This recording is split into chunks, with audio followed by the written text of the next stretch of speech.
Hola, muy buenas tardes. Bienvenidos a la sesión del programa de capacitación de fisioterapia en el manejo del paciente COVID-19, el cual es posible gracias al Instituto Nacional de Salud para el Bienestar, al Colegio Queretano de Fisioterapia, a la Universidad Politécnica de Santa Rosa Jáuregui, a la labor que ha generado ya la participación de la licenciada Carolina Aguilera, el licenciado Ángel Sánchez y su servidora, la licenciada María Montserrat Gutiérrez. Sin embargo, esto no sería posible y no tendría ningún sentido sin su valiosa participación de todos los fisioterapeutas y las personas, el personal afín a salud que nos acompaña. El tema de hoy es paciente COVID-19 con enfermedad neuromuscular, que corre a cargo de la licenciada especialista Gloria Concepción Jiménez. Ella es kinesióloga, fisioterapeuta, especialista en terapia respiratoria, especialista en rehabilitación neuropediátrica, docente universitario de la Facultad de Ciencias Médicas de la Universidad Nacional Asunción, directora regional de Paraguay de la Sociedad Latinoamericana de Cuidados Respiratorios. También está a cargo el doctor Francisco Javier Prado Atrari, médico pediatra broncopulmonar de la Universidad de Chile, profesor asociado de pediatría de la Universidad de Chile, Departamento de Pediatría y Cirugía Infantil, Campus Centro, Hospital Clínico San Borja Arriaga. Miembro del Grupo Latinoamericano también de Cuidados Respiratorios en pacientes con enfermedades neuromusculares. Muchas gracias y que disfruten la capacitación. Sean todos bienvenidos.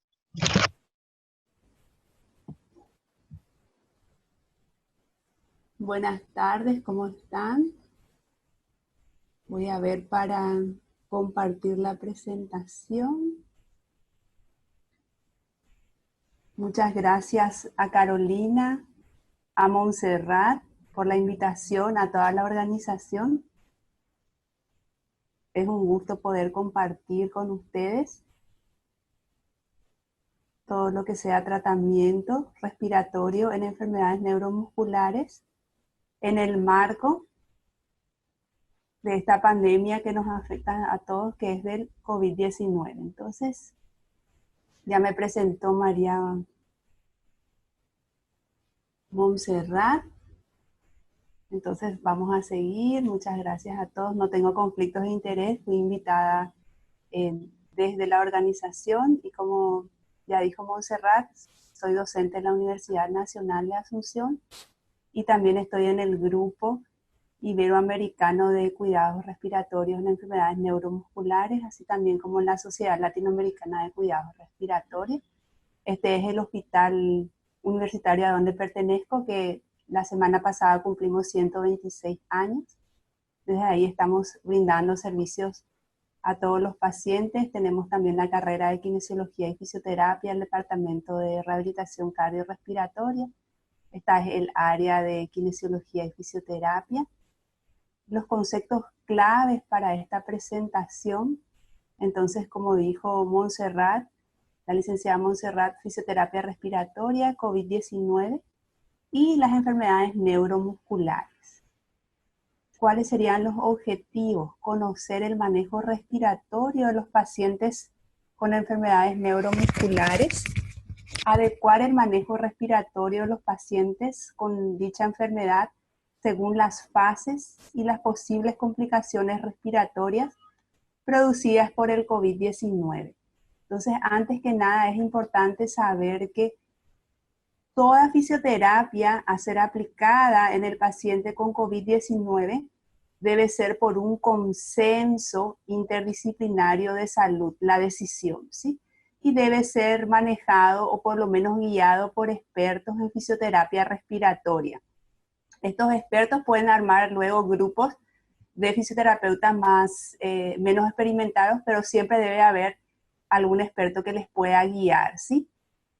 Y toda intervención a llevarse a cabo debe tener con cuidado todo lo que sea las medidas de seguridad, que ya conocen bien, todos los materiales de protección, las mascarillas N95, los guantes, ropa de protección, protección ocular. Si no hay garantía para poder utilizar estos equipos de protección, mejor que usen todo lo que sea rehabilitación telemática, ¿sí?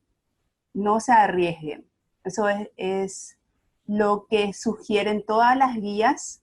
Hay una guía muy interesante en la cual yo fusioné con todos los cuidados respiratorios, que es una guía general de recomendaciones de la Sociedad de Neumología y Cirugía Torácica.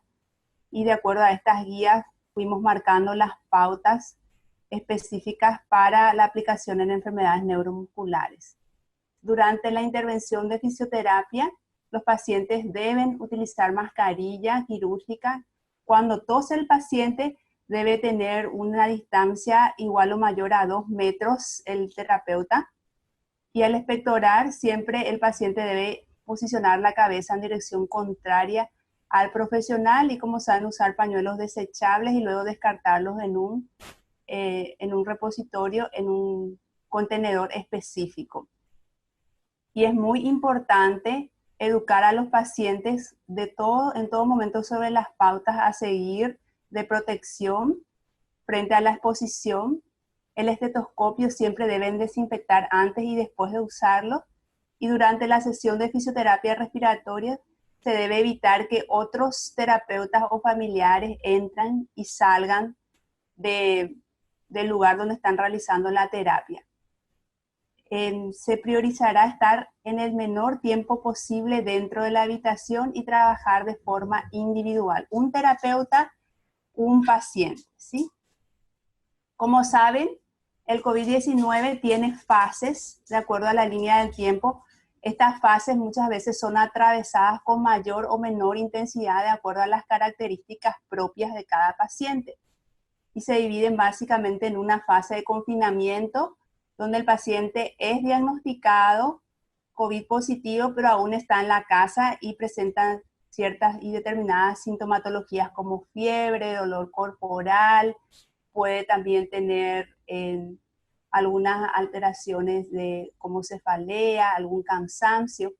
Luego, si se complica, ingreso hospitalario, agudización o periodo crítico, y luego ya recuperación y alta.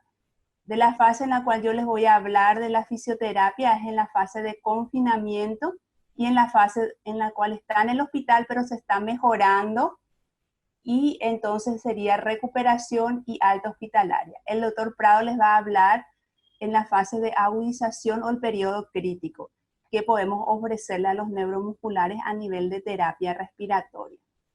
Pueden ir anotando sus preguntas que al final vamos a ir aclarando con mucho gusto. Es muy importante saber que los objetivos generales de toda fisioterapia se aplican también en los pacientes con enfermedades neuromusculares y en esta patología.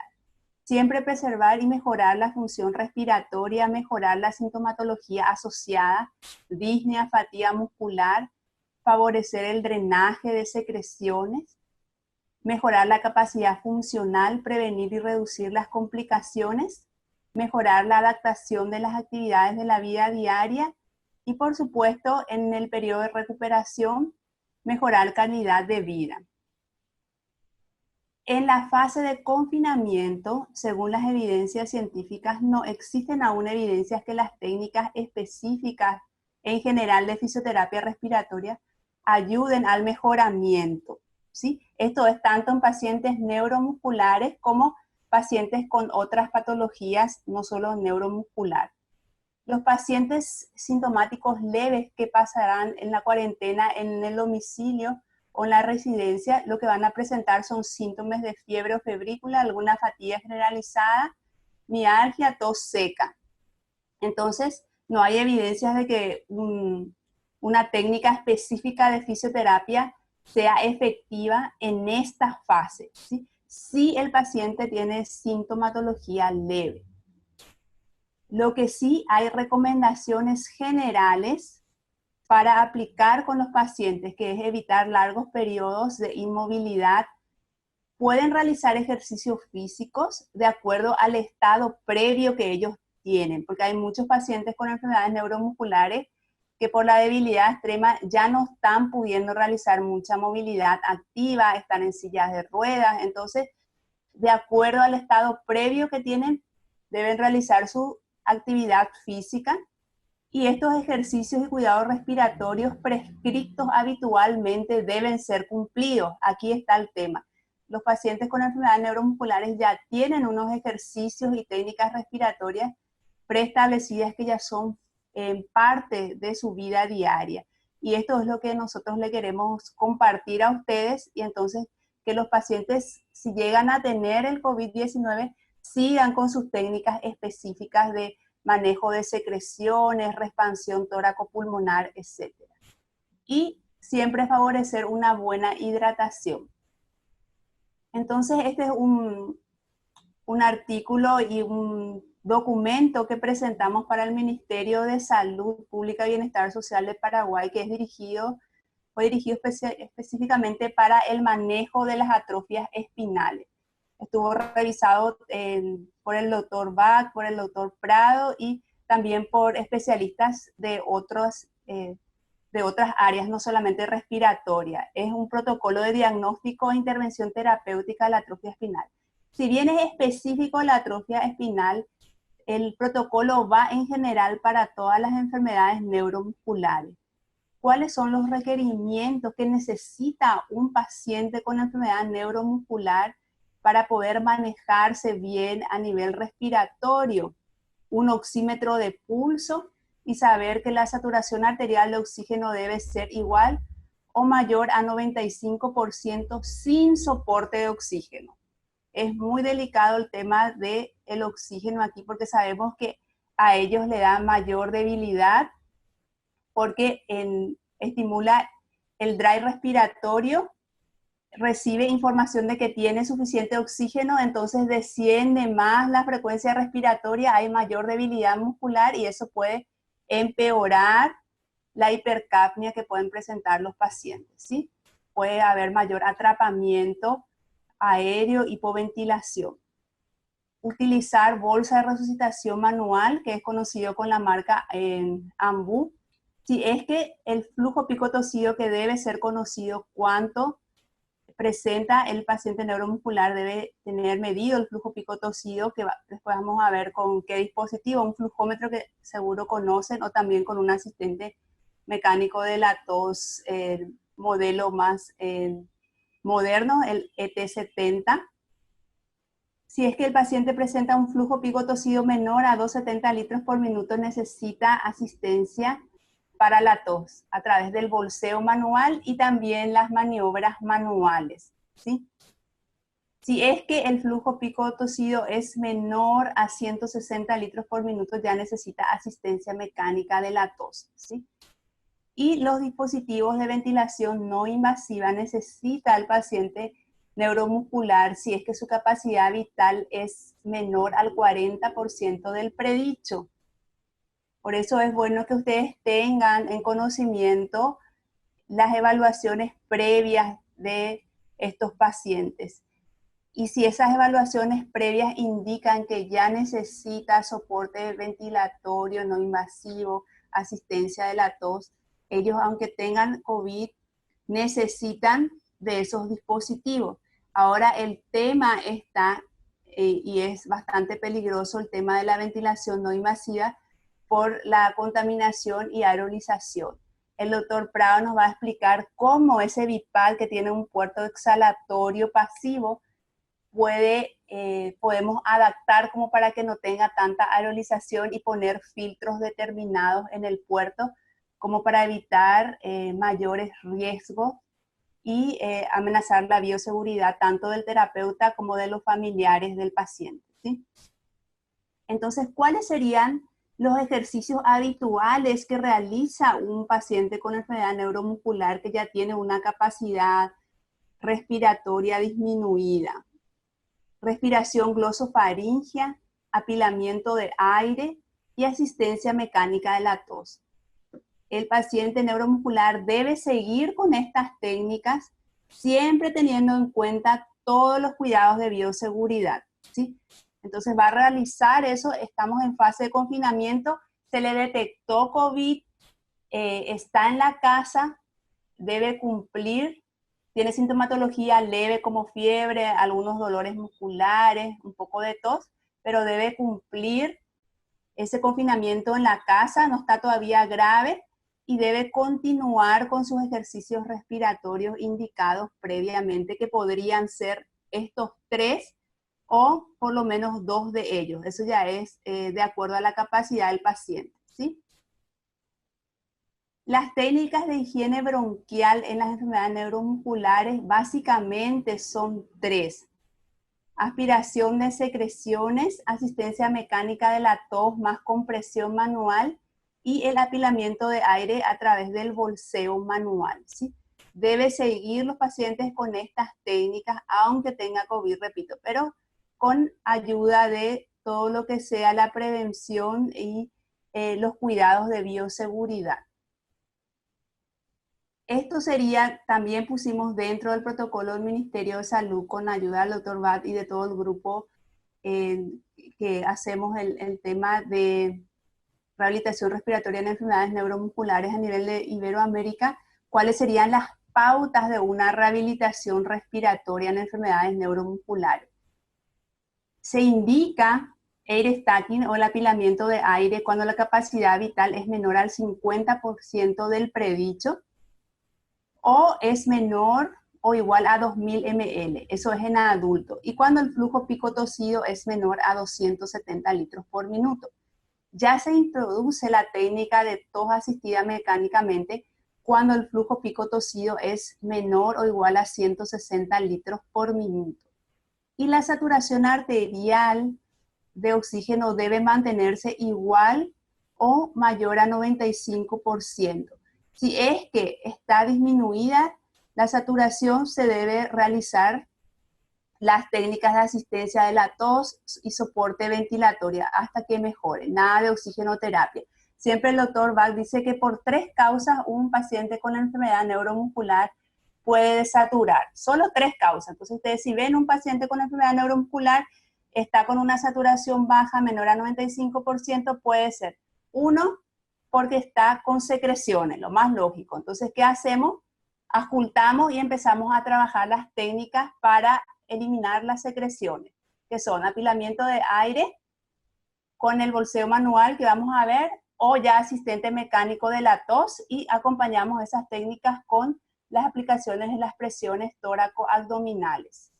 Si es que no es por secreciones que está desaturando, puede ser por una hipoventilación, tiene disminuido el aire que le está entrando porque la debilidad muscular de los músculos respiratorios, valga la redundancia, está muy disminuida. Entonces ahí necesita soporte ventilatorio no invasivo. Cuando hablamos de soporte ventilatorio, son presiones positivas de igual o mayor a 15 centímetros de agua, ¿sí?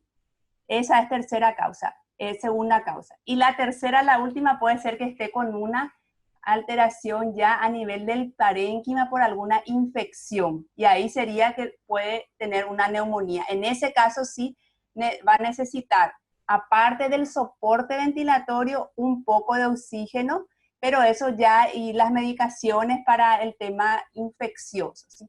Tenemos entonces 3 causas por las cuales puede desaturar un paciente con enfermedad neuromuscular. En el caso requerimiento de, pónganle que desatura, no mejoró y se le tiene que intubar al paciente, entonces, ¿qué es lo que se necesita? Que se realice igual la asistencia mecánica de la tos por el tubo orotraqueal. De eso también nos va a hablar el doctor Prado. Y se debe normalizar el nivel de CO2 porque posiblemente esté con hipercapnia. Entonces, normalizar eso y utilizar en forma constante la asistencia mecánica de la tos. Si el paciente ya está mejorando, entonces vamos a ver requerimiento de extubación. Antes tiene que estar con oxígeno a 0,21% aire, en aire ambiente sería. La saturación debe estar igual o mayor a 95%. Niveles normales de dióxido de carbono entre 35 y 45 milímetros de mercurio. Rangos normales de frecuencia respiratoria de acuerdo a la franja etaria, si es niño o adulto.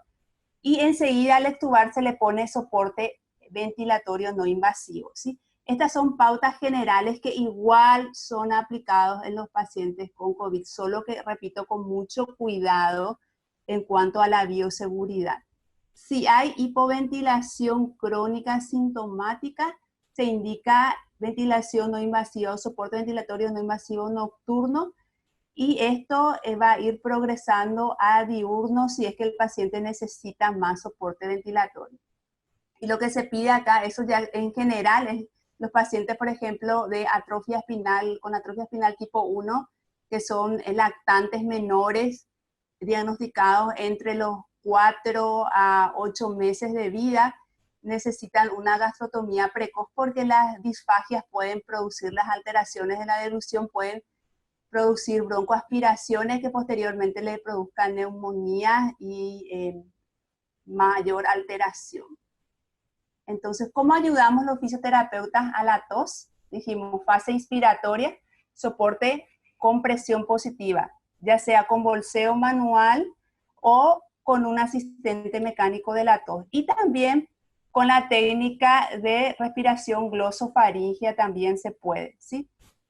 Y en la fase expiratoria, con las presiones tóraco-abdominales, manuales del terapeuta, y también después entrenar a los familiares y al propio paciente si es que tiene suficiente fuerza. Y también tanto en la fase inspiratoria como expiratoria asiste el asistente mecánico de la tos, que tiene presiones positivas de insuflación y presiones negativas de exsuflación. Aquí está la técnica del apilamiento de aire o air stacking.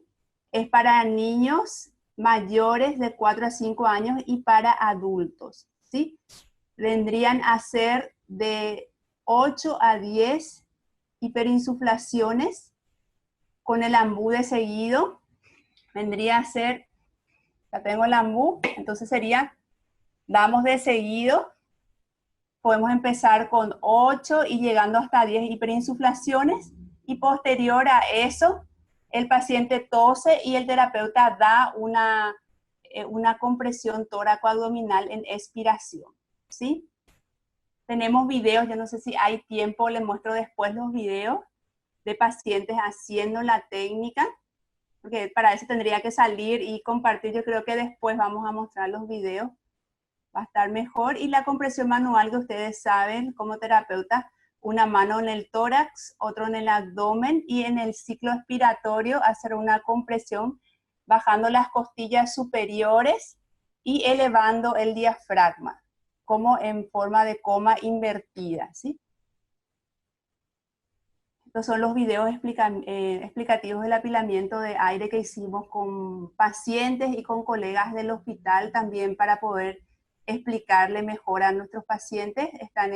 Ya subimos en YouTube, y si hay tiempo después les muestro, y también les voy a pasar todos los materiales. Y las técnicas para los lactantes, de todo lo que sea que ustedes ya conocen de drenaje, que sería desobstrucción bronquial. Está la técnica de expiración lenta prolongada, que en la segunda fase de la expiración del lactante se hace la presión expiratoria, si se prolonga la expiración. Eso se hace 2 a 3 veces y el paciente intenta respirar 2 a 3 veces y uno continúa con la presión. Lo que hace eso es mover las secreciones de forma de los lugares más distales a los más proximales, y luego se estimula la tos. Esto también se aplica en neuromusculares, solo que podríamos ayudar una expiración lenta prolongada más un apilamiento de aire con el ambú o con el asistente mecánico de la tos. Aquí tenemos los asistentes mecánicos de la tos del modelo más antiguo, que es manual. Básicamente es el motor de una aspiradora, como dice el doctor Bat. Tiene una presión positiva que llega hasta 70 centímetros de agua y una negativa hasta menos 70 centímetros de agua, que es lo que se hace cuando se coincide el ciclo inspiratorio del paciente con la presión positiva y la expiración con presión negativa. Eso lo hacemos en cuánto sería el tiempo máximo de insuflación y de exsuflación. Es de acuerdo a cuánto tiempo tarda cada paciente en lograr la expansión máxima del tórax, ¿sí? Entonces, hay muchos que dicen que 2 segundos de inspiración, de insuflación y 2 de expiración. Pero el doctor Bach explicó bien que no es una receta, digamos así, matemática, que en 2 segundos se va a expandir todo y en 2 segundos se va a poder decrecer todo, exuflar todo. Entonces el terapeuta tiene que observar en cuántos segundos. En algunos le dura más de 2 segundos, respanden todo, en algunos menos. Eso ya son de acuerdo a las características particulares, anatómicas y fisiológicas de cada paciente. Entonces, por eso es importante que la primera vez que use el asistente mecánico de la tos se haga manual y se mida su tiempo máximo de insuflación. Y luego se puede colocar ya en versión automática y que es más fácil para realizar para enfermería, para los familiares y el paciente mismo. Esta tiene, como les digo, versión manual nomás. Esta tiene versión automática, que una vez que yo sé en cuánto tiempo máximo se insufla, entonces voy a setear y voy a programar. Por ejemplo, 2 segundos para inspiración, 2 para expiración. Y esta ya tiene una modalidad que es de CodeTrack, que sensa cuando el paciente está metiendo aire, entonces le mete más aire y sensa cuando termina de inspirar y ahí hace la exuflación. Aparte de eso, mide el flujo pico-tosido. Hay muchos pacientes en los cuales no se puede medir el flujo pico-tosido porque es insuficiente que puedan toser dentro del flujómetro o simplemente son muy pequeños, son lactantes, niños menores de 3 años también. Entonces se puede utilizar el asistente mecánico de la tos con modalidad CodeTrack para medir su flujo pico-tosido. Esto básicamente explica la utilidad del asistente de la tos, lo que les estuve contando. Acá tenemos videos que el año pasado tuvimos en el Congreso de la Sociedad Latinoamericana de Cuidados Respiratorios que se hizo en mi hospital, pudimos traer a Paraguay. Tuvimos taller de enfermedades neuromusculares, trajimos al equipo iberoamericano de cuidados respiratorios en enfermedades neuromusculares, al doctor Bach, al doctor Prado, y filmamos algunas prácticas que hicimos. También les voy a mostrar al término de la presentación y les envío todo para que ustedes puedan ver sin problema. Y la respiración glosofaringea, lo importante para que el paciente pueda aprovechar esta técnica es que sea consciente, que pueda seguir órdenes, por eso es para niños mayores y adultos, y que pueda manejar la glotis, porque tiene que hacer bocanadas de aire, tiene que hacer por lo menos 8 a 10 bocanadas de aire. Insufla y luego va sacando a volumen corriente, ¿sí? Sería aquí en 5 pasos. Primer paso, se toma una bocanada de aire, se baja la lengua y la mandíbula, laringe, se traga el aire, se obtiene volumen máximo. Segundo paso, cerrar los labios y se eleva el paladar. Entonces siempre tienen que tener en cuenta si están haciendo bien cuando se mueve la laringe, ¿sí? Y entonces la mandíbula, el piso de la boca y la laringe se elevan, ¿sí? Más ese movimiento laringeo, y ahí se va acumulando el aire, ¿sí? Se empuja la mayor cantidad de aire posible en la garganta y posteriormente se va sacando lentamente. Tenemos videos también de esto. Hay un video que filmó el doctor Prado del doctor Bach haciendo la respiración glosofaringea, que es también como de la rana, porque las ranas no tienen diafragma, entonces ellas respiran de esta forma. No sé si alguna vez ustedes escucharon que hacen esos sonidos. Entonces están respirando así sin diafragma, y es importante que podamos aprender todas las técnicas para mostrar bien a nuestros pacientes, y también en el caso que nos pase algo a nosotros, algún accidente, como dice el doctor Bach, si tenemos algún accidente de tránsito con alguna lesión cervical alta, mientras viene la ambulancia con el ventilador y todo eso, o el bolseo manual, esperamos haciendo nuestra respiración glosofaringea. Hasta un video del doctor Bach haciendo la respiración glosofaringea. Seguimos todo esto. Si el paciente ya estaba indicado hacer eso en su día a día, tiene que seguir con eso, ¿sí?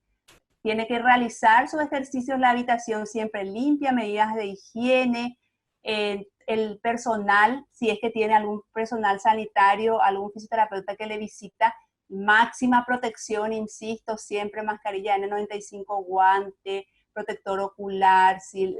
La ropa aparte, impermeables, ¿sí? Y si el paciente tiene uso habitual de ventilación mecánica no invasiva, si ya está con algún BiPAP, su interfase tiene que ser, si es posible, nasobucal o la Helmet, que tienen menos probabilidades de aerolización y deben usar los filtros de alta eficacia como el HEMF, que tengo, aquí tengo un HEMF, si ven bien.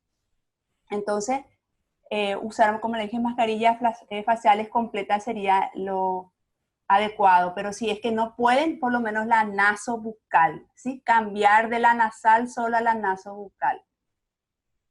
Y los filtros, como les dije, para el AMBU, para realizar también se le coloca los filtros y con la máscara nasobucal, porque el aire stacking, apilamiento de aire, se puede hacer también con pico bucal, pero en estos casos, para menor riesgo de aerolización, se pide que sea por lo menos con la máscara nasobucal. Y si el paciente está traqueotomizado, entonces mejor que tenga el CAF, que son todo lo que sea las bolsitas, no sé cómo le dicen en español, ¿sí? Para prevenir aerolización, las que fijan, ¿sí? Un CAF. Y en cuanto a las consideraciones finales, de fase de confinamiento, mantener activo al paciente siempre que no tenga fiebre y esté descompensado y que haga unos ejercicios de movilidad regularmente de acuerdo a su estado previo y que después de los descansos, el periodo de descanso, si es que se presenta disnea, debe descansar y luego se puede hacer otra vez un poco de ejercicio. También lo que se recomienda es que le enseñemos la escala de Borg modificada, del 1 al 10. Entonces, cuando hace ejercicio máximo puede bajar hasta 5 y después debe recuperar, ¿sí? La sensación de falta de aire. ¿Cuándo hacer terapia física a estos pacientes?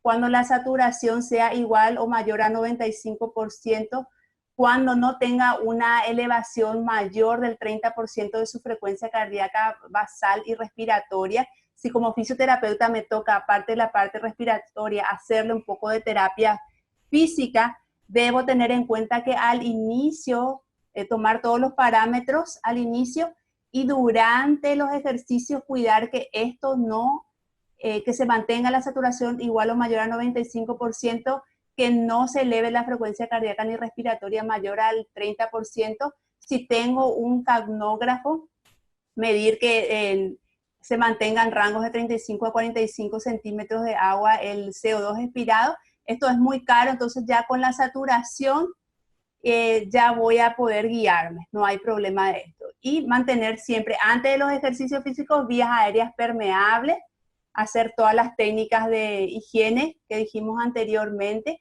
y el paciente debe estar afebril, ¿sí? Eso es muy importante. Y aquí tenemos la escala de Borg modificada que podemos enseñar al paciente si es un paciente, un niño mayor de 10 años o un adulto neuromuscular, para que él les vaya guiando cómo se siente al realizar sus ejercicios. Entonces, no debe ser menor a 4, ¿sí? Este rango es lo que se usa entre 4 y 5 cuando está realizando un poquitito de actividad física, pero luego se debe bajar, se debe suspender si es más bajo.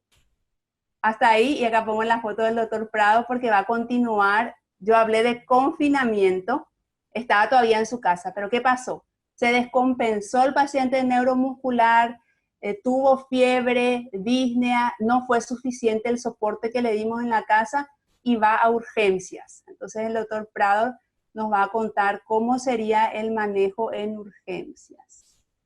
Ahí le voy a compartir a él. Ya, muchas gracias. Bueno, yo quiero agradecer a las organizaciones que han permitido hacer este ciclo. que ha estado muy interesante. He podido conectarme a 2 sesiones. La última en que estuve fue cuando otro chileno, Rodrigo Adame, habló de manejo ventilatorio en pacientes COVID. Así que para mí es un gran honor haber sido invitado y participar en esta charla junto a Gloria Jiménez, con toda la capacidad de trabajo, organización, síntesis que ella tiene, y cómo en un país como el Paraguay, y en Asunción específicamente, en su hospital ha podido hacer una serie de cosas que son muy interesantes, muy prácticas. Eh, Hay cosas que la Gloria ya las dijo, así que yo ahí afortunadamente voy a poder hacer un avance más rápido en la presentación. Eh,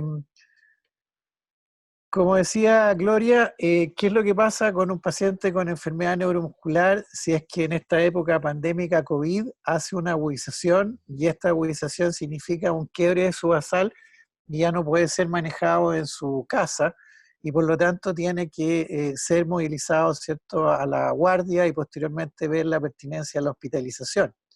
Ahora, esto no es menor porque como ustedes bien saben, en el concierto latinoamericano hay varios de nuestros países, dentro de los cuales está México, Chile, Perú, Brasil y Argentina, donde tenemos tasas de incidencia acumuladas muy grandes. En Chile nosotros tenemos casi 350.000 casos, y pese a que estamos entrando en una fase de meseta, en este momento hay más pacientes que son extubados a pacientes que son intubados.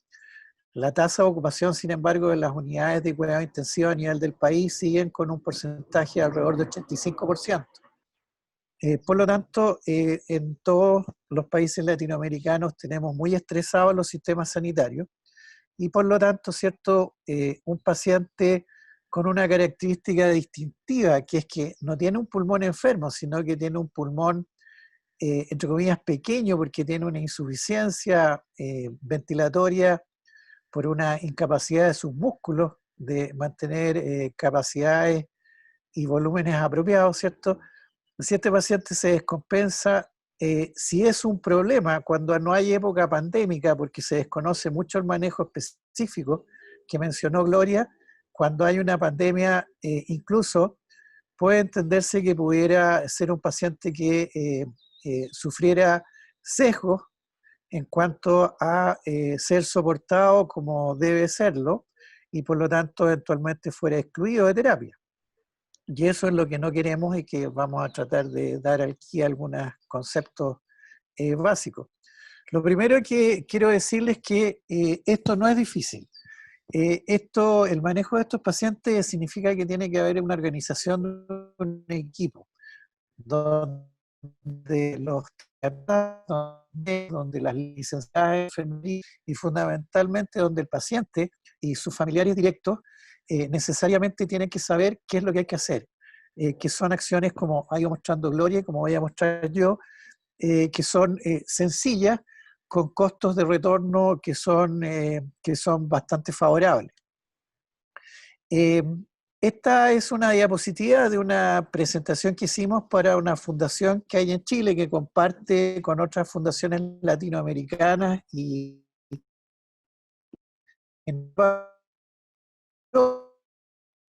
de familiares y pacientes con Duchenne.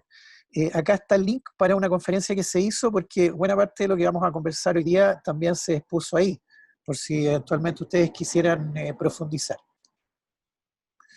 Es muy importante destacar que los pacientes con insuficiencia ventilatoria por enfermedades neuromusculares no deben ser sometidos a políticas discrecionales de limitación de los esfuerzos terapéuticos. Yo creo que este es un mensaje bien central en esta época pandémica.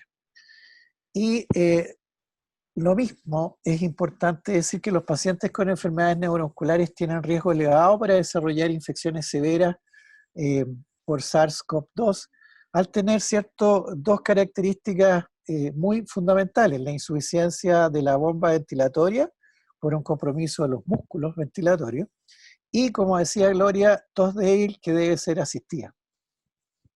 Por otro lado, los pacientes con Duchenne, con Becker y otras distrofias musculares tienen un mayor riesgo no solo para la insuficiencia ventilatoria progresiva, sino también por el compromiso cardíaco y por tomar tratamiento esteroidal, que eventualmente, ¿cierto?, en una condición de inmunosupresión pudiera significar un mayor riesgo de adquirir la enfermedad. Vamos a hablar de algunos aspectos de prevención, la mantención de las terapias respiratorias habituales, y ya Gloria avanzó mucho en ello, algunos estándares de tratamiento en insuficiencia respiratoria aguda e insuficiencia ventilatoria en infección por COVID-19, tratando de mencionar y hacer hincapié es si un paciente difiere, o sea, si un paciente con enfermedad neuromuscular difiere de un paciente que no tenga una enfermedad neuromuscular para las opciones de tratamiento que se le pueden ofrecer, básicamente es soporte, y si un paciente con enfermedad neuromuscular sin COVID-19 difiere mucho de un paciente que sí ha adquirido la enfermedad desde el punto de vista del mantenimiento de sus terapias que están en curso. Los protocolos de retiro de ventilación mecánica y los protocolos de canulación, hay cosas que ya dijo Gloria, yo voy a mencionar otras y yo creo que va a haber mucho que podamos comentar en la discusión. Aquí estamos en una actividad que se organizó por Gloria un par de años atrás en Asunción, Paraguay, y al centro hay una paciente, Dana, que es una niña con una enfermedad neuromuscular, si no me equivoco, con una distrofia muscular congénita, y que después de haber estado en traqueostomía, en ventilación mecánica invasiva por un par de años, ¿cierto? Después de una preparación, se llega al momento de la canulación, que sucede en forma paralela a una actividad científica que organizó Gloria. Aquí hay varias personas, está la licenciada María Victoria Herrero, que va a hacer una clase en una semana más, si no me equivoco. Está la licenciada en enfermería Pamela Salinas, que es una enfermera chilena con la cual hemos desarrollado actividades vinculadas al tema desde hace harto tiempo. Está el doctor John Bach, señalizado con la flecha, que en el fondo todo esto que estamos conversando con Gloria son actividades que regularmente John desarrolla ya desde hace 30 años con pleno éxito.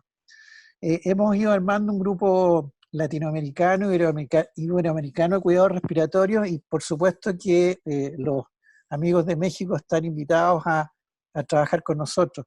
Hay una neumonóloga mexicana que se llama Jessica Valencia, que estuvo con el doctor John Bach, y ella está también participando en ayudar a traducir algunos capítulos del segundo libro del doctor Bach al castellano.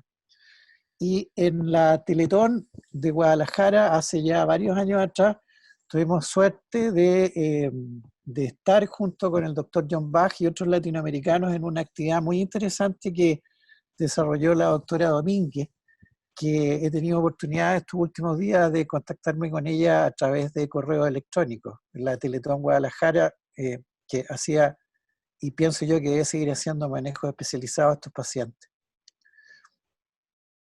Los pacientes con insuficiencia ventilatoria de la bomba, especialmente cuando sufren agudizaciones respiratorias por simple resfrío y que son tratados con oxígeno solamente, sin soporte ventilatorio, como mencionó Gloria, y sin protocolo de toda asistida, hacen irremediablemente una exageración de la falla ventilatoria, hacen hipercapnias y tienen riesgo de morir. Y de hecho hay muchos de ellos, si no se enmienda la ruta equivocada, ¿cierto?, morirán.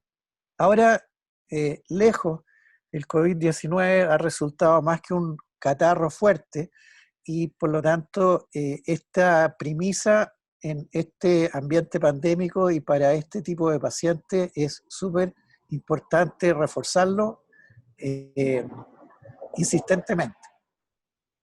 Los pacientes deben continuar con su medicación y tratamientos regulares, no deben ser suspendidos los tratamientos esteroidales, básicamente, como dijimos, en los pacientes que tienen distrofia de Duchenne y Becker. Otros tratamientos de alto costo, como son las opciones de oligonucleótidos intratecales para los pacientes con atrofia muscular espinal, también no deben suspenderse. y tratamientos cardiovasculares que se usan fundamentalmente en pacientes con distrofia como protectores cardíacos, porque acuérdense que el músculo del corazón sigue siendo, aunque el corazón tiene otras consideraciones, sigue siendo mal que mal un músculo, ¿cierto? Se usan inhibidores de la convertasa y antagonistas de los receptores de la angiotensina que no deben ser suspendidos. Las terapias de rehabilitación respiratoria, el soporte ventilatorio no invasivo, la telemedicina y la teleasistencia ya han sido mencionados de manera muy interesante por Gloria, y es muy importante, como está señalado ahí en rojo, que uno los mantenga y por ningún motivo se suspendan. Si los pacientes presentan síntomas de COVID, requieren evaluación o admisión en departamentos de emergencia. Si esta situación sucede, es muy importante explicarle a la familia y a los pacientes que deben llevar sus ventiladores, sus interfaces y sus equipos de tos asistida mecánica para mantener idealmente la continuidad de tratamiento con esos equipos y evitar, ¿cierto?, tener que ser intubados. Ahora, deben ser advertidos, como ya señaló Gloria, que las mascarillas faciales completas no ventiladas van a tener que ser la elección de interfase, a diferencia de lo que son las mascarillas nasales, mascarillas nasobucales o las pipetas o piezas bucales.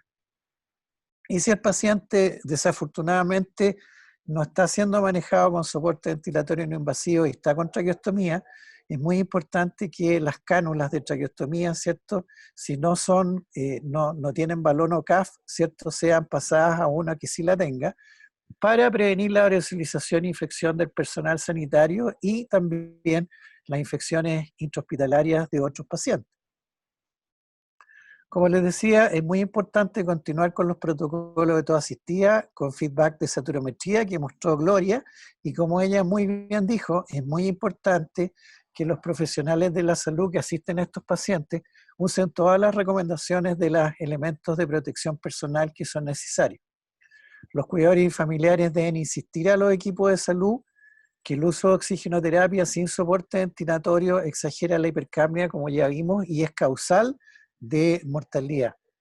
Ahora, si la intubación endotraqueal es requerida, el bloqueo neuromuscular debe ser en lo posible evitado, ¿cierto? Y no usar bloqueantes depolarizantes como es la succinilcolina. Es muy importante, cada vez se sabe que la hidroxicloroquina en esta época pandémica tiene un rol menor, en algún momento se le dio mucha importancia, y en estos pacientes, ¿cierto?, no deben usar hidroxicloroquina porque aumenta el riesgo de miopatía vacuolar y el riesgo de arritmias. Por lo tanto, claramente son elementos tóxicos para el corazón de estos pacientes y también para sus músculos. Esta es una guía de la Asociación de Distrofia Muscular, ¿cierto?, muy interesante, que se mencionan todos los puntos que ha tratado Gloria y que yo he tratado de reforzar con este par de diapositivas previas. En mi hospital, en la residencia, yo trabajo en pediatría, yo soy pediatra, y en la residencia de hospital, el Hospital Clínico San Borja Herrera, nosotros tenemos una población asignada de 1,5 millones de pacientes. Tenemos un servicio de pediatría con 84 camas, un servicio de neurología infantil muy grande y somos centro de referencia para columnas, así que periódicamente estamos viendo enfermos neuromusculares. Se desarrolló un protocolo para manejo en unidades de cuidado intermedio e internación también en cama de intensivo para pacientes que tengan sospecha o infección por COVID. Y como decía Gloria, es muy importante insistir respecto a cómo las interfaces para los pacientes que están con asistencia ventilatoria no invasiva o que uno va a colocar en soporte ventilatorio no invasiva, tienen que ser interfaces que impidan la aerosolización del virus. Y eso lo logramos, ¿cierto?, con el filtro que mostró Gloria, que son filtros con estándares, hacen termohumidificación pasiva, pero además tienen un estándar de filtro biológico, y son los HMEF. Y con esto entonces, ¿cierto?, nosotros lo que hacemos es que lo colocamos, está la interfase no ventilada, viene el color azul que la especifica como tal, después colocamos un adaptador para aerosol terapia, y después viene el filtro que va al circuito, ya sea con una rama y una válvula externa exhalatoria o un sistema de monorama cuando estamos usando sistemas que tienen exhalación pasiva. El manejo ventilatorio, el soporte respiratorio no invasiva es la opción siempre posible en enfermedades neuromusculares, incluso con capacidad vital igual a 0. Eso es muy importante porque por muy mínima que sea la capacidad vital, eso no es indicación de traqueostomía. Y por lo tanto, de esa manera minimizamos el riesgo de intubación y el riesgo de traqueostomizar a los pacientes. Permite el soporte ventilatorio salir de ventilación mecánica invasiva y permite retirar las traqueostomías. Hoy por hoy hay una epidemia de generar traqueostomías precoces a la semana en cualquier paciente que tenga un COVID grave, que ha hecho un distrés respiratorio y que está en ventilación mecánica, y se dice que la traqueostomía se utiliza para permitir el weaning o salida de ventilación mecánica. Yo en realidad pienso que lo que permite es pasar de una unidad de mayor complejidad, es decir, una unidad de cama crítica a un intermedio, pero no necesariamente, ¿cierto?, permite hacer el weaning del paciente.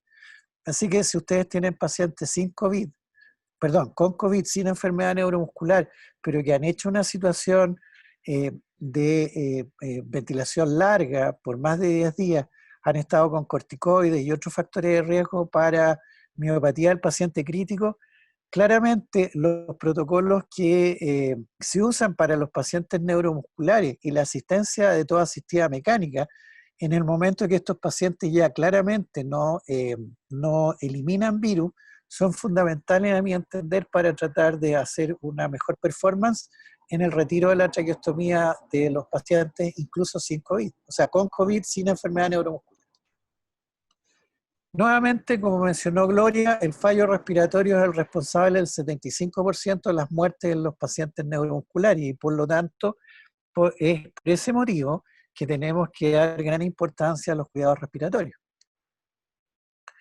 Este es un artículo que publicamos con algunos compañeros de trabajo en mi hospital. Está en la revista Neumología Pediátrica, que ustedes pueden acceder por internet, son libres de descarga.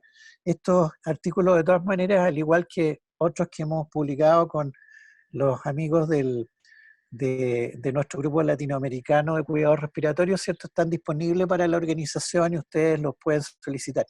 Bueno, en este artículo lo que hicimos en 2 pacientes con obesidad, con enfermedades neuromusculares y adolescentes, un muchacho con una distrofia muscular de Duchenne que tenía una capacidad vital de menos de 300 ml, que había llegado para una cirugía de estabilización de columna con un ángulo de 60 grados, y otra, una muchacha de 12-13 años con una miastenia gravis, que venía para hacerse una cirugía de timectomía. Bueno, estos 2 pacientes ingresaron al servicio de neurología y hicieron una infección intrahospitalaria hace un año atrás por metaneumovirus.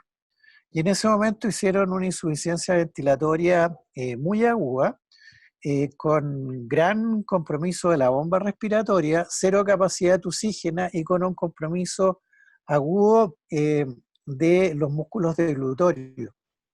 Esos pacientes manejados con soporte ventilatorio no invasivo, que no es lo mismo que la ventilación no invasiva, significa hacer programación por volumen control, con volúmenes que son de 10 a 13 ml por kilo y que permiten, por lo tanto, usar presiones de soporte, presiones de empuje mucho más grandes que las habitualmente se utilizan, con PIP 0, más asistencia a la tos mecánica, ¿cierto?, evitaron y la intubación y por lo tanto evitaron ser riesgo para ser traqueostomizados. Bueno, esos son los estándares que en realidad si uno los aplica, ¿cierto?, tienen alto beneficio para impedir lo que les estaba mencionando, que son intubación y traqueostomías de más. Estos son manejos no pandémicos. Como hechos, el soporte ventilatorio es la modalidad de elección como estrategia de ventilación mecánica prolongada. Se requiere utilizar los protocolos de toda asistida para evitar muertes prematuras, que ya lo mostró Gloria. La ventilación mecánica 24 horas al día no significa traqueostomizar, Solo la traqueostomía estaría indicado en pacientes que tienen disfunción vulvar severa, con imposibilidad de mantener la permeabilidad de la vía aérea. Y eso sucede en aquellas condiciones con enfermedad neuromuscular que tienen compromiso de la primera motoneurona, como es la esclerosis lateral amiotrófica, o otras condiciones que no son enfermedades neuromusculares que tienen compromiso estructural del sistema nervioso central. Por lo tanto, aquellos pacientes con enfermedad neuromuscular que en la evolución de su enfermedad presentan trastorno de la deglución, lo que uno debería considerar precozmente es la gastrostomía y no... Seguimos entonces hasta que se vuelva a conectar el doctor Prado. Él iba a hablar de la parte de agudización cuando está en el hospital. El paciente, yo voy a ir un poquitito más adelante, superó la agudización y ya se está recuperando. ¿Cómo hacemos para extubar al paciente?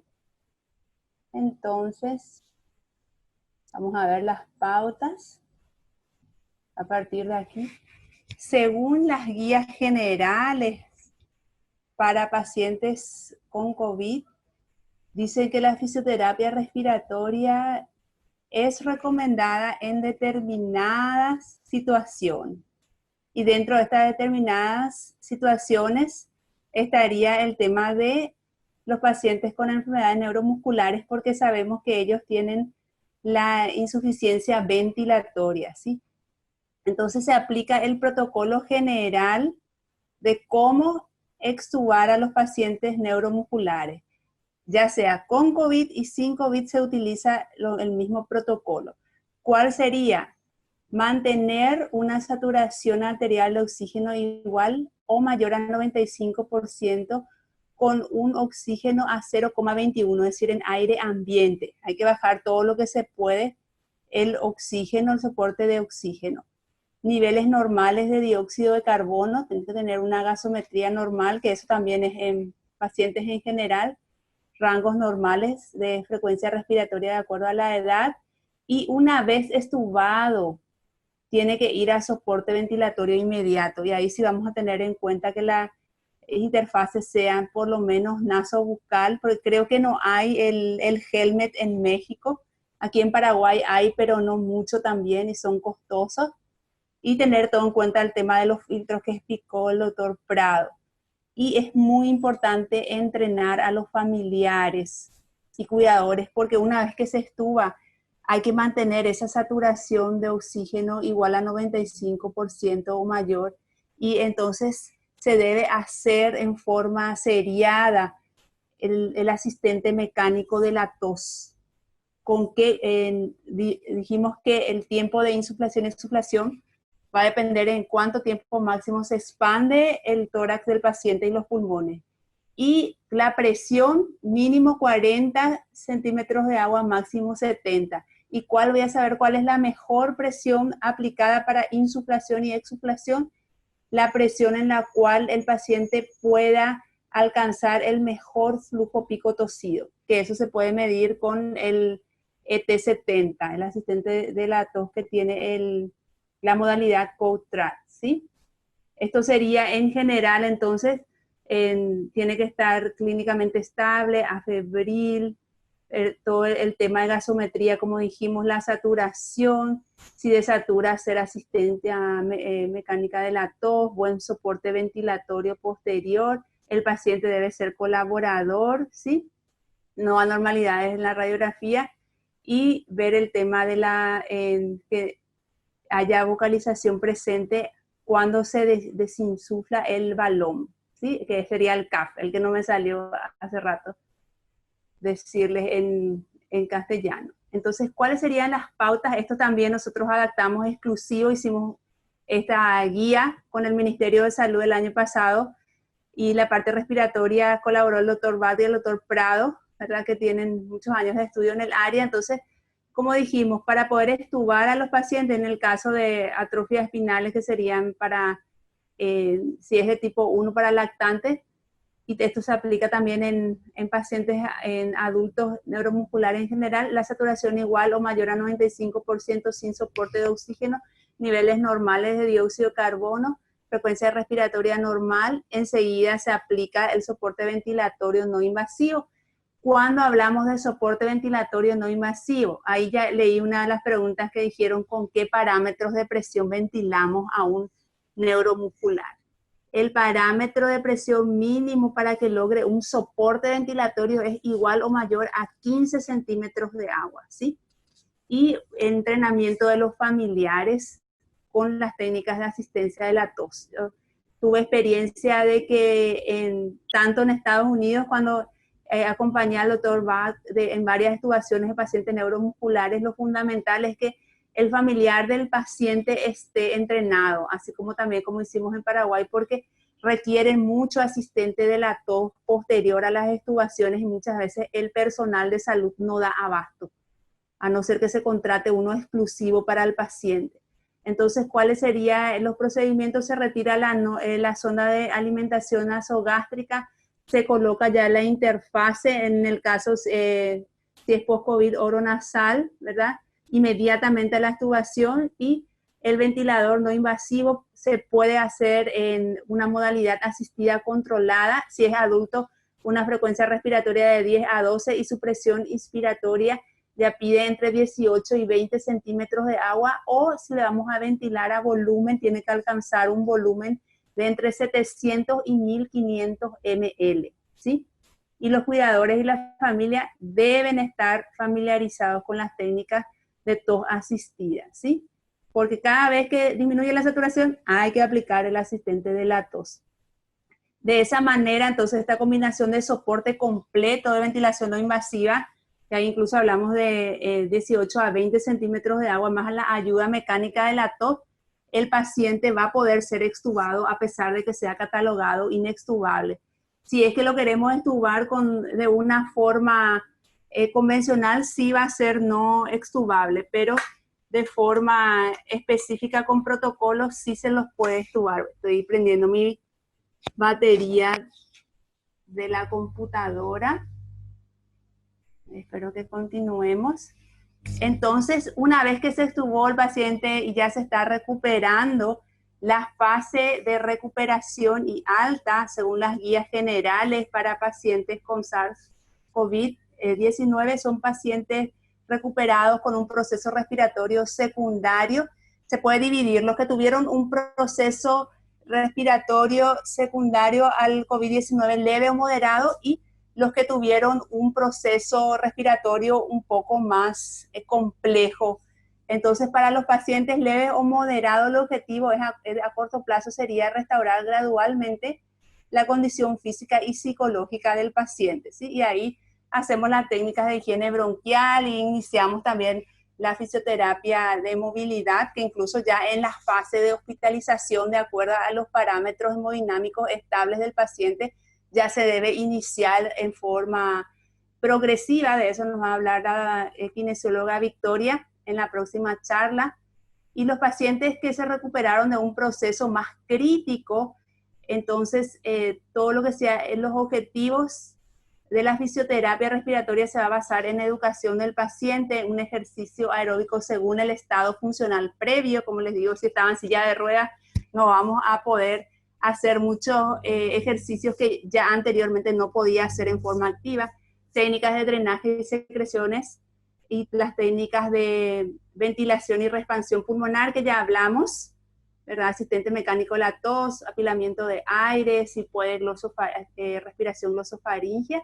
Y esto es lo básico en todos los pacientes, no solo neuromusculares, sino en general. La fisioterapia post-COVID debe cumplir estos parámetros: autocuidado, tener en cuenta la función mental, el trabajo previo que tenía el paciente, el funcionamiento, la relación social, la movilidad y la educación, ¿sí? Y en general, entonces, fue dado de alta. ¿Y qué es lo que se va a realizar en general?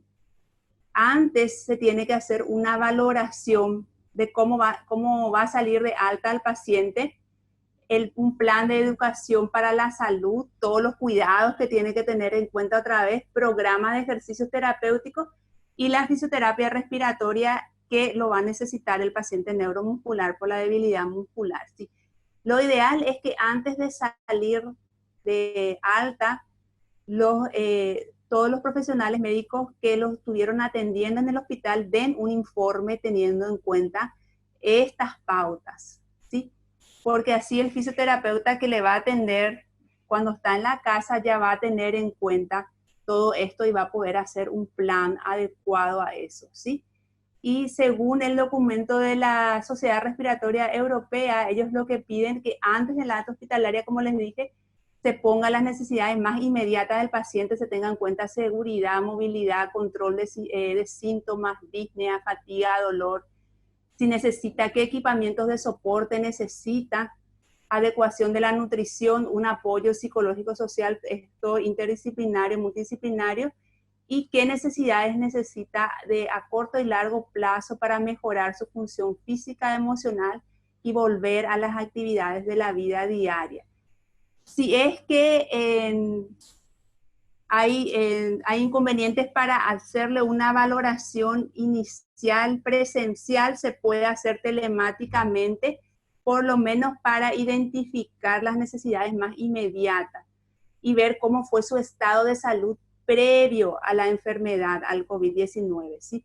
Entonces, pedir los informes que dieron los médicos, hacer una anamnesis general y valoración de la disnea, si es que le está costando más respirar. Generalmente están diciendo los pacientes que se están recuperando de COVID, según estoy leyendo los artículos, también comunicándome con los colegas de otros países, que deja una disnea y un cansancio rápido. Entonces es muy importante que ellos manejen la escala de Bori, que el terapeuta también maneje con qué actividad ya se cansa y poder regular eso. Por eso, para mí lo ideal es que cada paciente tenga su propio saturómetro. Entonces con eso nosotros le podemos guiar en muchas pautas.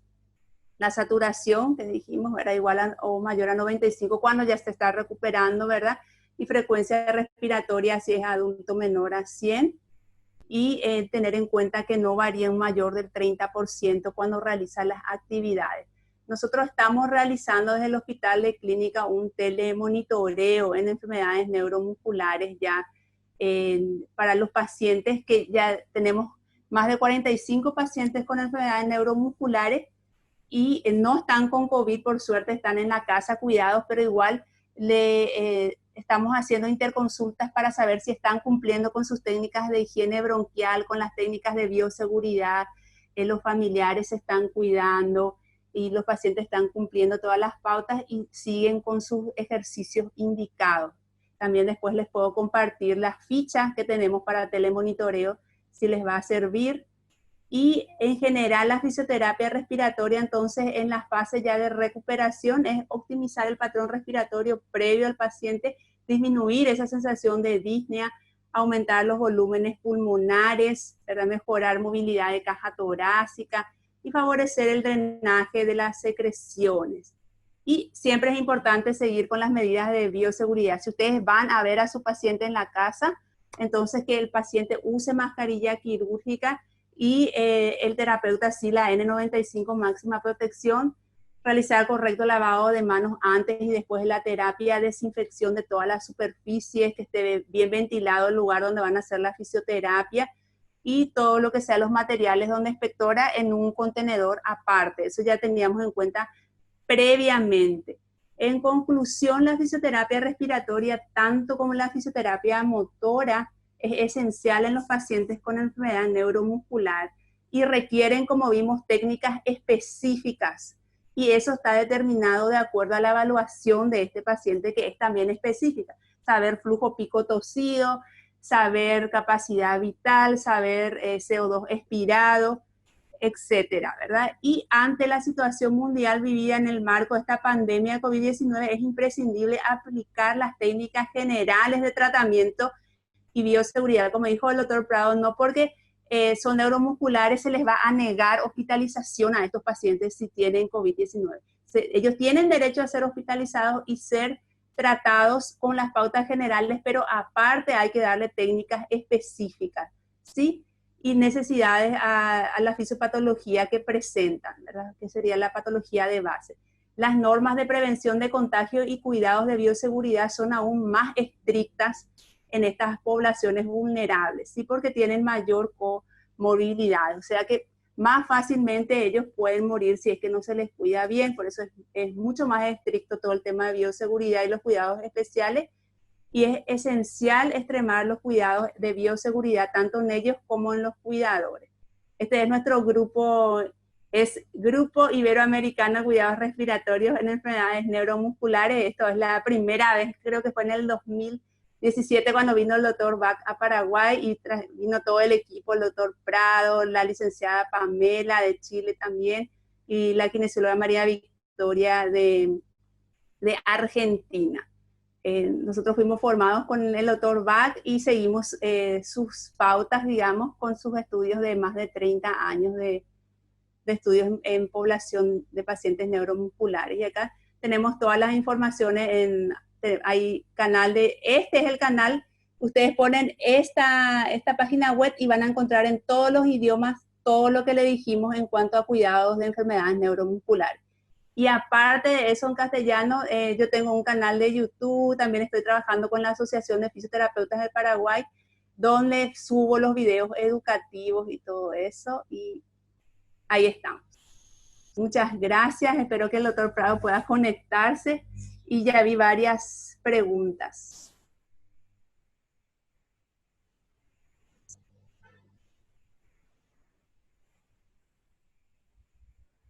Bueno, pues muchas gracias. Continuamos con la sesión. Ya está el doctor Prado, entonces, doctor, continuamos. Le cedemos la palabra.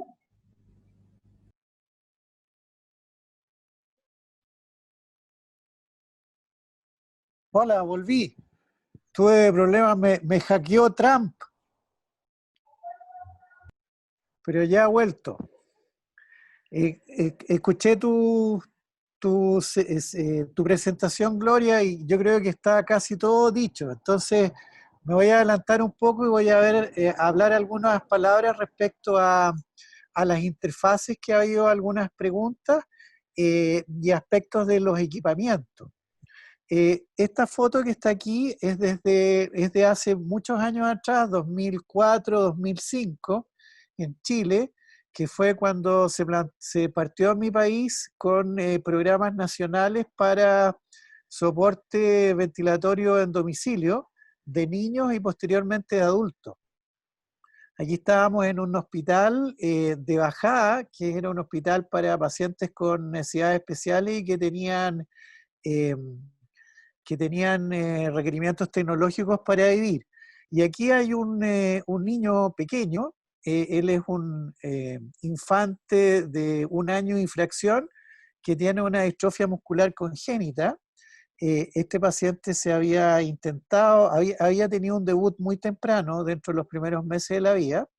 Se había intentado hacer ventilación no invasiva y no soporte ventilatorio no invasivo. La diferencia tiene que ver con lo que Gloria mencionó, donde se usaron presiones diferenciales bajas a menores a 15 centímetros de agua, y por lo tanto con esas presiones no se logra ventilar apropiadamente, sobre todo en niños que tienen necesidades 24 horas al día de ventilación, que tienen una reserva funcional baja.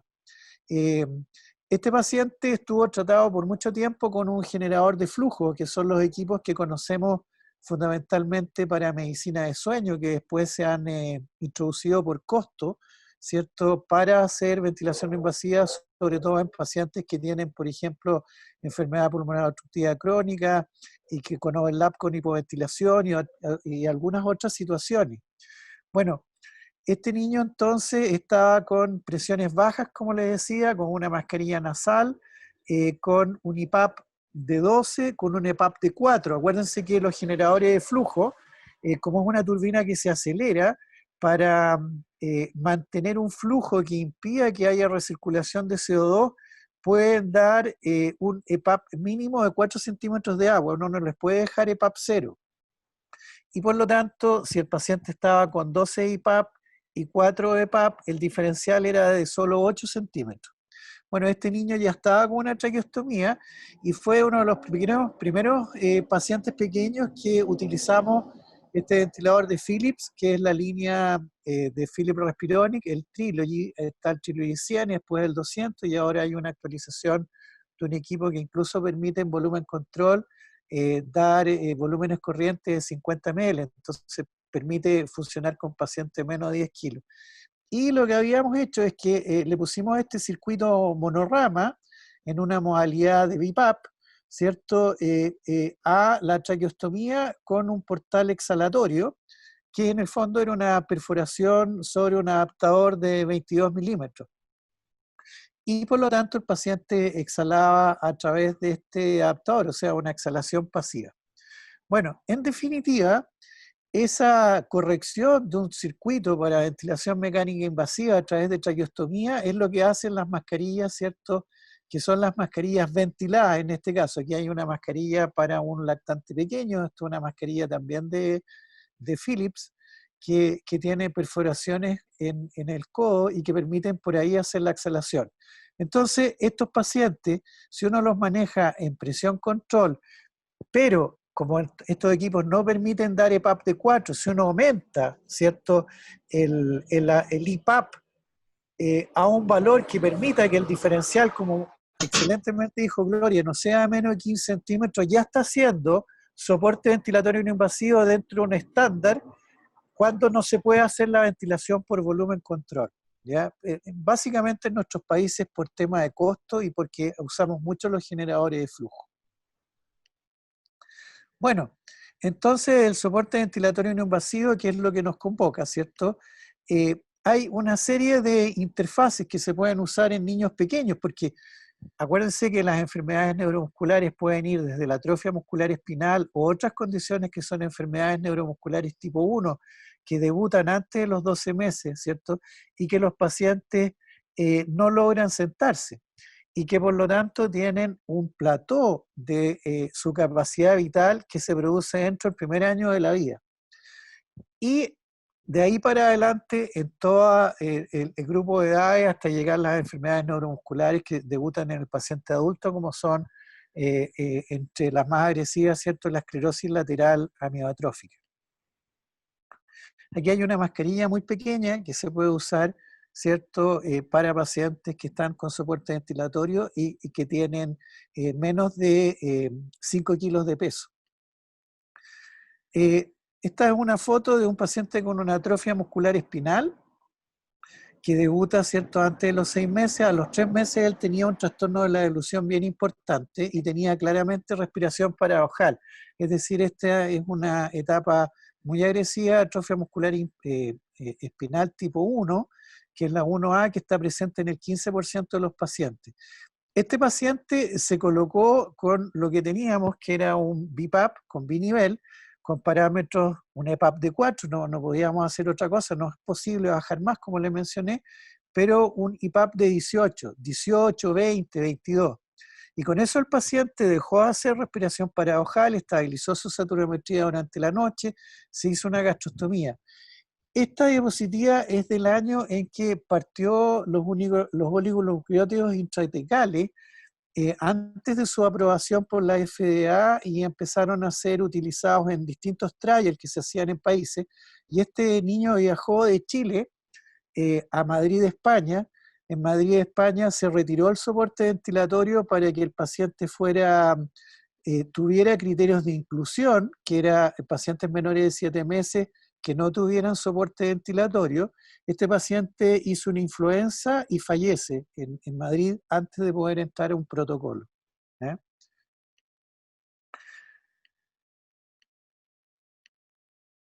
Estas son interfaces que se usan en los adultos, son mascarillas nasobucales que tienen unos pillows nasales, unas almohadillas nasales, que permiten un muy buen selle y que permiten lograr una ventilación no invasiva, soporte ventilatorio no invasivo, incluso en pacientes que tienen menos de 500 ml de capacidad vital, durante la noche, y en el día el paciente está con una pieza bucal para su ventilación, ¿ya?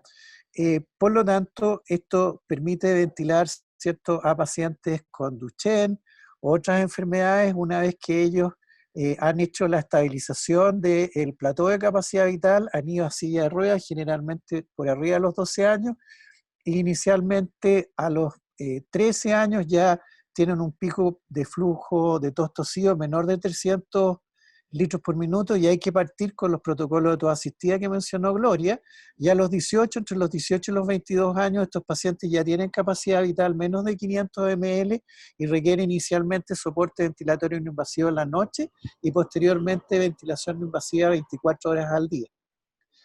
Este es un equipo que es el Trilogy. Hay otro equipamiento que es el Astral 200 de ResMed, que también tiene una función para, con un circuito monorama, poder dar ventilación con pieza bucal.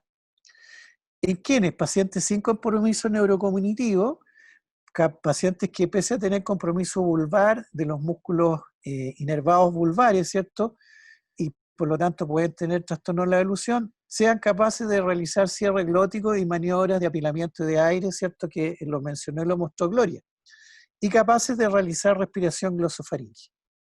Bueno, aquí estamos en un taller en Chile el año 2014-2015, que tuvimos la oportunidad de que John viniera a Chile, y estamos enseñándole a un paciente de 22 años, ¿cierto?, que usa soporte ventilatorio no invasivo en la noche, pero que se está quedando corto con él y requiere por lo tanto asistencia durante el día, y está aprendiendo a usar la pipeta. Aquí tenemos, ¿cierto?, cómo se adapta la silla de ruedas. Fíjense ustedes que permite, por lo tanto, que el paciente ande motorizado con su silla de ruedas, y que un collar sostenga cerca de su boca esta pipeta y a la demanda se ventile. La programación en general de estos equipos inicialmente siempre eran con volumen control. Ahora incluso se pueden hacer con presión control, con circuito monorama y con un circuito de exhalación pasiva. Acá está, ¿cierto?, la válvula de exhalación activa, que es la que yo les decía que hay que poner a estos ventiladores cuando al paciente lo queremos presurizar y, por ejemplo, ¿cierto?, es un paciente que con COVID, ¿cierto?, tiene que ir a internación y que queremos evitar que vaya a tubo. Bueno, si tenemos este equipamiento, colocamos esta válvula de exhalación activa, podemos entonces no solamente ventilar con pieza bucal, sino que también ventilar con esta interfase. En este caso estamos en época no pandémica, ¿cierto? Y vamos a mostrar inmediatamente cómo se hace en época pandémica.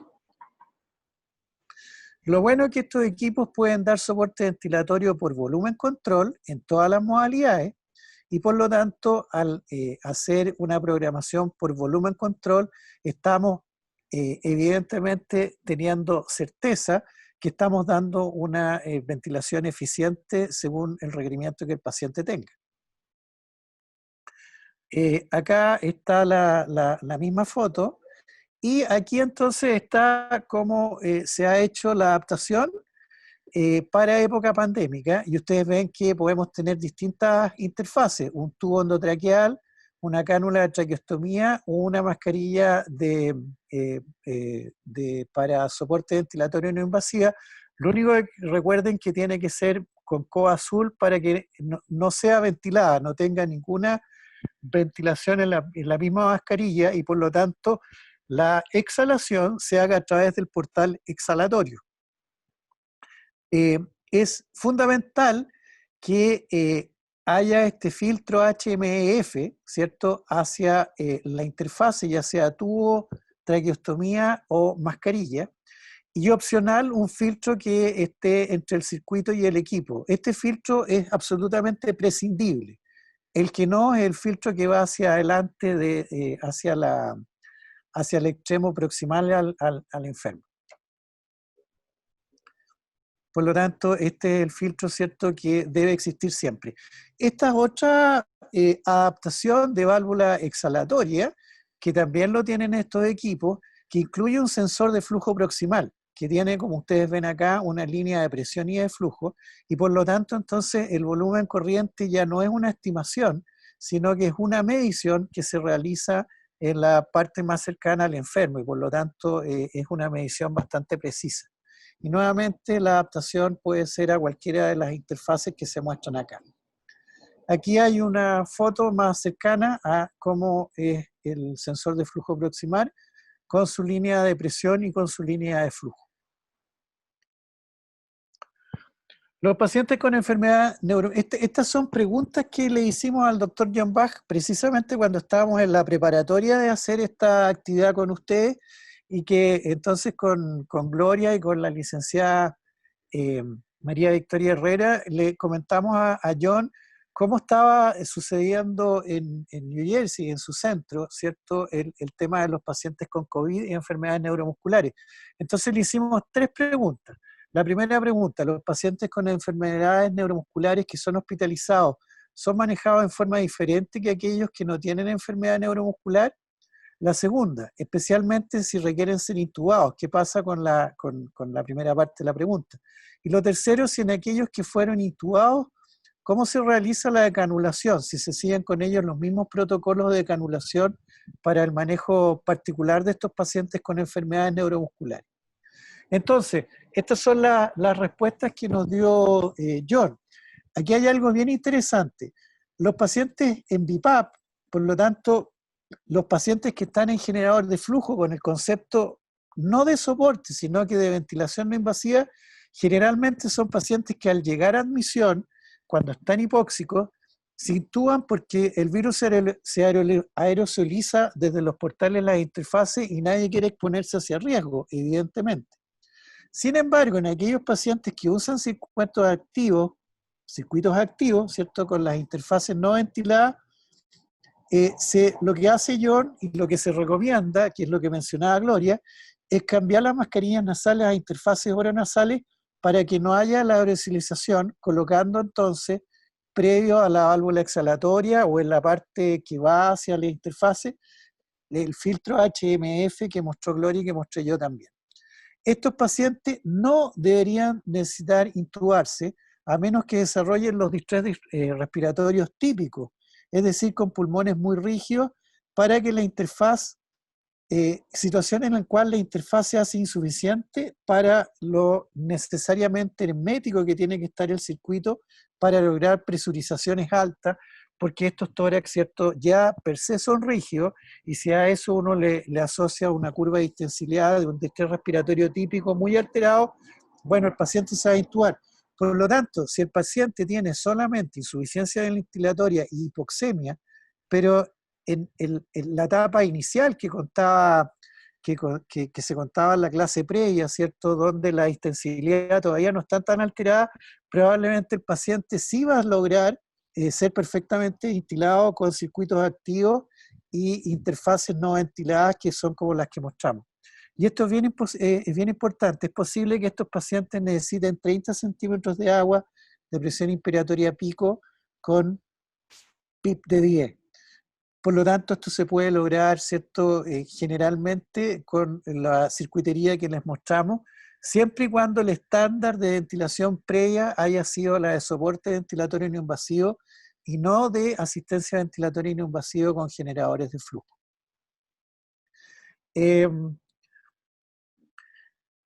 La otra pregunta tenía que ver con el destete, la salida y en el fondo cómo poder extubar o decanular al paciente cuando está con traqueostomía. Y eso ya lo mencionó Gloria.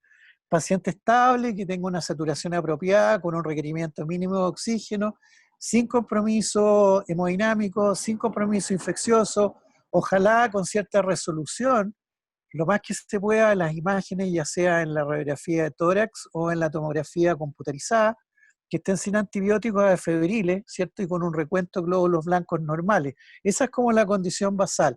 Y desde el punto de vista funcional de la bomba ventilatoria y la capacidad oxígena, que esos pacientes con el equipo de toda asistida mecánico generen los flujos exuflados que los mide este equipo, ¿cierto?, a través de su flujómetro incorporado, estén por encima de los 200 litros por minuto, idealmente sobre los 250 litros por minuto.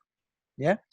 Ahora, si estos pacientes tienen capacidad vital inferiores a 1000, estoy hablando de un paciente estándar sobre los 30 kilos, ¿cierto?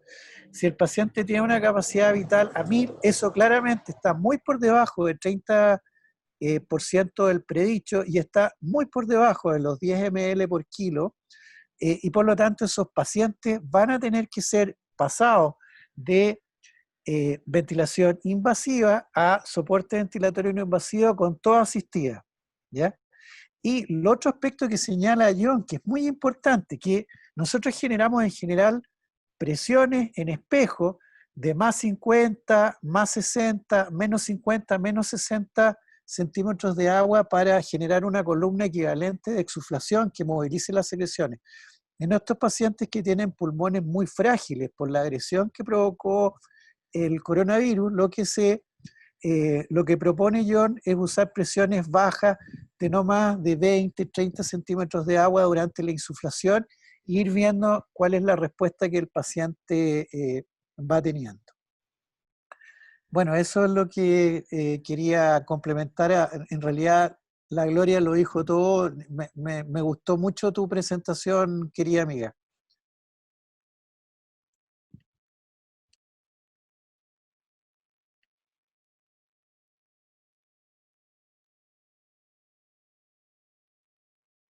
Muchas gracias, doctor, por su participación. Tenemos varias preguntas. Yo creo que solo vamos a decir algunas y las demás esperamos que les puedan llegar las respuestas, se las vamos a compartir. Y una pregunta muy interesante es, ¿cómo se mide la capacidad vital en enfermedad neuromuscular menor a 6 años? Ahí sí puedo. Muchas gracias. En los niños menores de 6 años tenemos por medir la capacidad vital de llanto, se llama, y se puede medir a través de un ventilómetro, que es el que mide en ml, en mililitros, la capacidad vital que saca el paciente al llorar, el aire, digamos, expirado. Entonces, ¿qué es lo que se pone? Justo mi ventilómetro ahora no tengo conmigo, pero es un relojito, tengo las fotos, si quieren les puedo compartir sin problema, que se aplica, se aplica con la máscara, que va a ser más pequeña para los niños, y está llorando, y ahí entonces al llorar se pone la máscara y al mover eso sube y mide cuánto de aire saca. Eso sería aproximado su capacidad vital y sería entonces la capacidad vital de llanto. Y es bastante medible en lactantes como niños menores de 6 años. Se puede hacer con el ventilómetro. De hecho, lo usamos nosotros aquí en Paraguay. Yo tengo un ventilómetro que traje de Estados Unidos, el doctor Prado también tiene, y el terapista respiratorio Luz Aporito, que trabaja con el doctor Bach, lo utiliza también con sus pacientes. Sus trabajos de investigación se basan en eso, justamente en las mediciones con el ventilómetro. Ahí ya les mostró la foto Francisco. Y a este relojito se le agrega entonces la máscara nasobucal, que se le puede poner un filtro. Y en el caso que tenga traqueostomía, el bebé, que esperemos que no, o tuvo, se adecua a la cánula.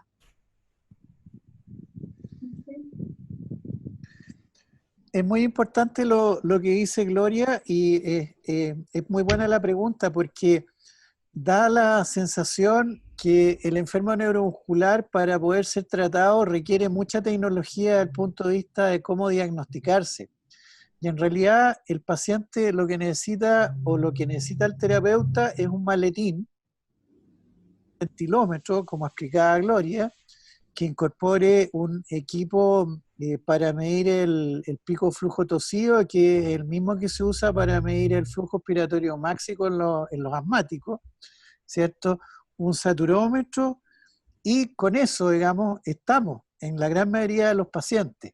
Ahora, exámenes durante la noche de tendencia con la saturometría, idealmente con la oxicapnografía, ya tenemos toda la información. Y con eso evitamos exámenes que consumen tiempo, pero además consumen mucho dinero, y que no permiten precisar puntos exactos, como sí lo precisan la capacidad vital y el pico flujo tosido, para realizar acciones de entrada al soporte ventilatorio no invasivo o para realizar acciones programadas de extubación en el paciente que está con un tubo endotraqueal o está con una traqueostomía. Perfecto, muchas gracias. Otra pregunta, doctor. ¿Realmente sirve de algo hacer estudios de sueño como polisonografía para tomar decisiones? Mira, un poco lo que les decía cuando complementando a cómo respondió Gloria, eh, a mi entender, yo creo que no, ¿ya? Y eso es un poco lo que hemos aprendido del doctor John Bach, que él toma decisiones clínicas y decisiones clínicas con medidas tangibles a través de un laboratorio muy sencillo, que es el que mencionamos, ¿ya? Eh, la medicina del sueño está fundamentalmente diseñada para hacer diagnóstico de trastornos respiratorios del sueño y para manejar a los pacientes con otros estándares, que son CPAP o compresión binivel con presiones de soporte más bajas. Y lo que nosotros requerimos, ¿cierto?, es hacer diagnóstico de insuficiencia ventilatoria y de insuficiencia tusígena, ¿ya? Por lo tanto, la medicina del sueño tradicional no nos sirve. Ahora, si a eso tú le agregas que buena parte a veces de los estudios polisomnográficos y la totalidad de los estudios poligráficos no miden CO2 en línea, ¿cierto? Tú no vas a tener, ¿cierto?, el diagnóstico de hipoventilación, que es el que necesitamos. Muchas gracias. Y una última pregunta. ¿En pacientes con Arnold-Chiari 2 es igual el tratamiento o qué consideraciones tendríamos que tener especialmente? Yo les quería decir algo y después puede agregar el doctor Prado. Es muy importante entender, justamente me llamó la atención esa pregunta y me encanta que hayamos tenido sincronía, por eso leíste también Montserrat, porque es muy importante aclarar que no se trata igual a todos los pacientes neurológicos. Los pacientes con los cuales deben ser aplicadas estas técnicas que presentamos ahora son pacientes con enfermedades neuromusculares que son con debilidad de la fuerza muscular y disminución de la masa muscular.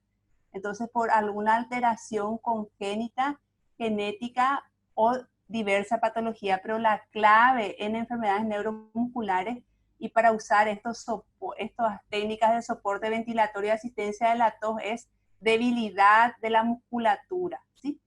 Sin embargo, si un paciente con Arnold-Chiari tiene una hipertonía que es diferente al comportamiento, no va a necesitar un soporte y una asistencia para la tos porque ya va a ser suficiente la fuerza que tiene para expectorar. Entonces hay que tener en cuenta que no son iguales los pacientes con enfermedades neuromusculares que otros pacientes con patologías neurológicas, entiéndase Arnold-Chiari o parálisis cerebral infantil, donde los tonos musculares actúan de otra forma porque la fisiopatología es diferente y está a nivel del sistema nervioso central. Ahí el doctor Prado puede agregar más cosas y siempre es importante por eso que evalúen antes. Evalúen en qué se basa nuestro tratamiento en la evaluación. Yo encuentro un flujo pico-tosido insuficiente numéricamente y le asisto. ¿Está?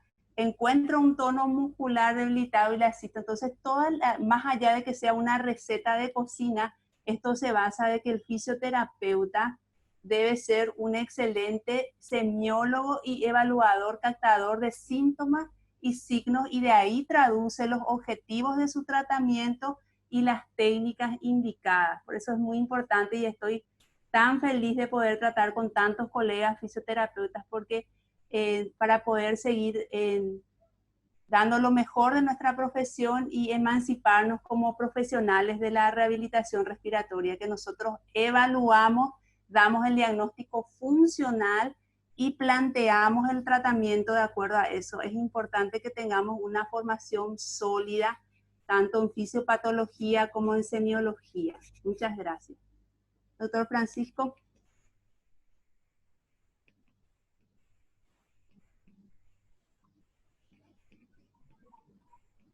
Ya, Sí, yo concuerdo con Gloria. Ahora, en lo personal, en mi centro sí hemos tenido en internación a pacientes con Arnold Chiari tipo 1, que son pacientes que no tienen mielomeningocele, que han tenido válvulas derivativas ventriculoperitoneales y que afortunadamente desde el punto de vista neurocognitivo estos niños están bien.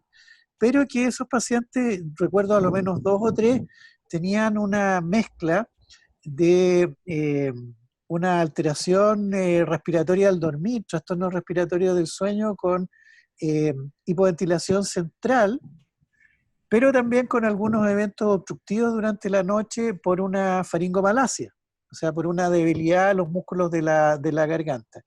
Y en esos pacientes se evitó la traqueostomía usando soporte ventilatorio no invasivo, con preceptos similares a lo que mencionábamos con generadores de flujo, pero con presión de soporte alta, interfaces nasales, que los permitían manejar bastante bien. Pero como decía Gloria, estos pacientes, como no tienen un componente muscular, eran pacientes que no tenían ningún problema para toser.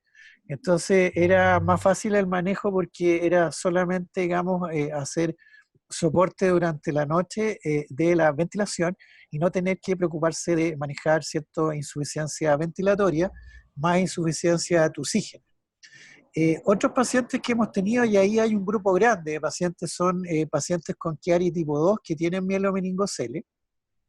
Son pacientes que tienen un tórax pequeño, hay muchos de ellos que tienen cifoscoliosis lumbares altas o toracolumbares que han requerido cirugía, y en esos pacientes también hay insuficiencia ventilatoria, pero nuevamente, digamos, salvo aquellos que tienen capacidades vitales muy bajas, ¿cierto?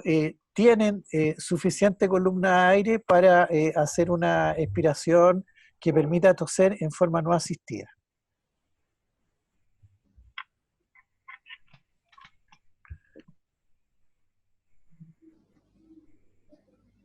Excelente, muchas gracias, doctor. En general les queremos agradecer a las instituciones por esta organización, a la licenciada Carolina, muchas gracias, licenciada Gloria, doctor Prado, por su participación. Es un tema muy, muy importante que generalmente los pacientes neuromusculares representan un reto para todos los profesionales de la salud. Es importante tener en cuenta qué es lo que está pasando con ellos. Como ustedes decían, no son una receta de cocina. Veremos la forma de hacerles llegar las respuestas a todos y el material que quede accesible para todas las personas de la salud.